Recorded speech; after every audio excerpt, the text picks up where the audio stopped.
نحمده ونصلي ونسلم على رسوله الكريم اما بعد فاعوذ باللہ من الشیطان الرجیم بسم اللہ الرحمن الرحیم۔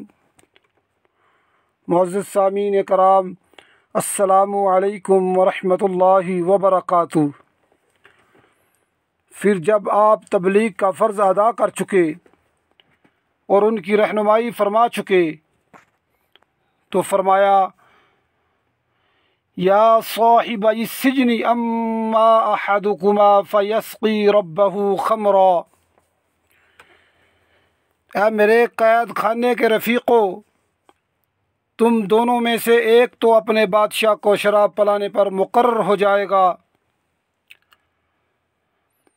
علماء فرماتے ہیں کہ اس سے مراد ساقی ہے۔ وَأَمَّا الْآخَرُ فَيُسْلَبُ فَتَأْكُلُ الطَّيْرُ مِنْ رَأْسِهِ، لیکن دوسرا صلیب دیا جائے گا اور پرندے اس کا سر نوچ کھائیں گے۔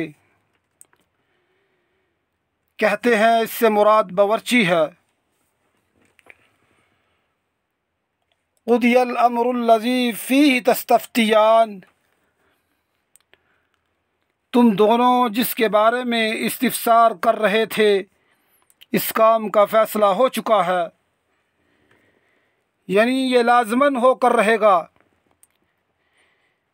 اس لیے کہ حدیث میں آیا ہے کہ رسول اللہ صلی اللہ علیہ وسلم نے فرمایا، جب تک خواب کی تعبیر نہ کی جائے وہ پرندے کے پاؤں پر ہے،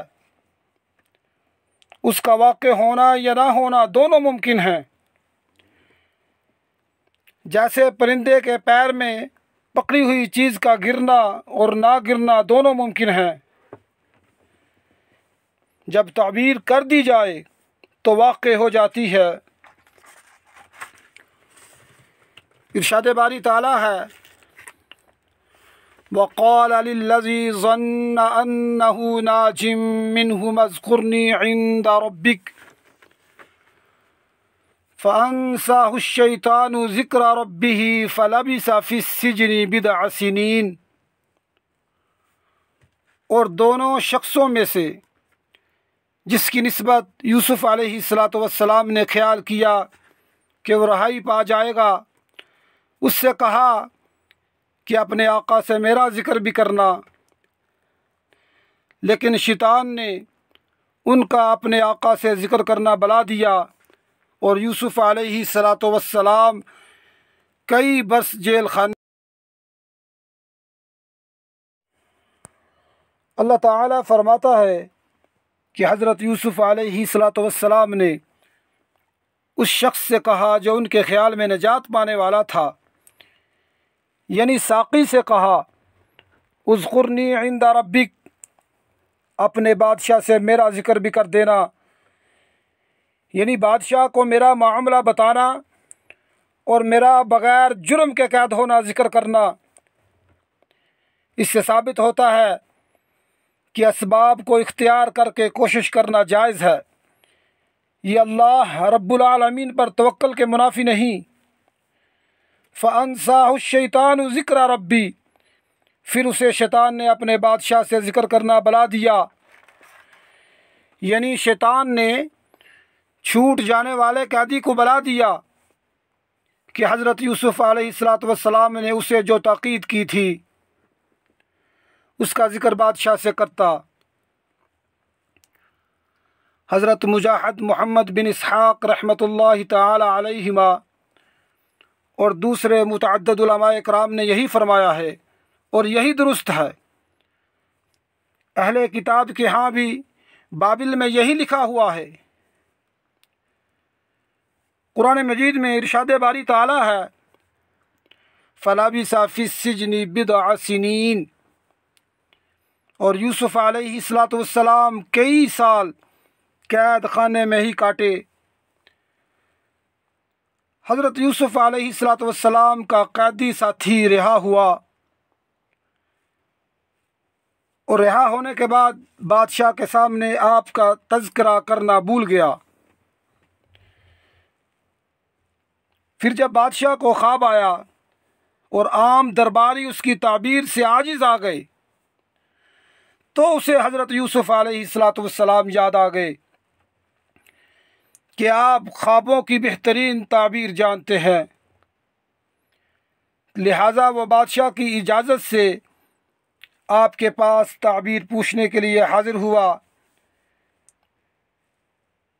ارشاد باری تعالیٰ ہے، اور بادشاہ نے کہا کہ میں نے خواب دیکھا ہے کہ 7 موٹی گائیں ہیں جن کو 7 دبلی پتلی گائیں کھا رہی ہیں، اور 7 گوشے سبز ہیں اور 7 خشک۔ اے سردارو، اگر تم خوابوں کی تعبیر بتا سکتے ہو تو مجھے میرے خواب کی تعبیر بتاؤ۔ تو انہوں نے کہا، یہ تو پریشان سے خواب ہیں اور ہمیں ایسے خوابوں کی تعبیر نہیں آتی۔ اب وہ شخص جو دونوں قیدیوں میں سے رہائی پا گیا تھا، جسے مدت کے بعد وہ بات یاد آ گئی، بول اٹھا کہ میں آپ کو اس کی تعبیر لا کر بتلا دیتا ہوں، مجھے جیل خانے جانے کی اجازت دیجیے۔ غرض وہ یوسف علیہ السلام کے پاس آیا اور کہنے لگا، اے یوسف، اے بڑے سچے یوسف، ہمیں اس کی تعبیر بتائیے کہ 7 موٹی گایوں کو 7 دبلی گائیں کھا رہی ہیں، اور 7 گوشے سبز ہیں اور 7 گوشے خشک، تاکہ میں لوگوں کے پاس واپس جا کر تعبیر بتاؤں تاکہ وہ جان لیں۔ انہوں نے کہا کہ تم لوگ 7 سال متواتر کھیتی کرتے رہو گے، سو جو غلہ کاٹو تو تھوڑے سے غلے کے سوا جو کھانے میں آئے اسے گوشوں میں ہی رہنے دینا۔ پھر اس کے بعد خشک سالی کے 7 سال آئیں گے، جو غلہ تم نے جمع کر کے رکھا ہوگا وہ سب اس کو کھا جائیں گے، صرف وہی تھوڑا سا غلہ رہ جائے گا جو تم اختیار سے رکھ چھوڑو گے۔ پھر اس کے بعد ایک ایسا سال آئے گا کہ خوب می برسے گا اور لوگ اس میں رس نچوڑیں گے۔ یہ بھی ان اسباب میں سے ایک سبب تھا کہ جس کی بنا پر حضرت یوسف علیہ السلام کو بڑے اعزاز و اکرام کے ساتھ جیل سے باہر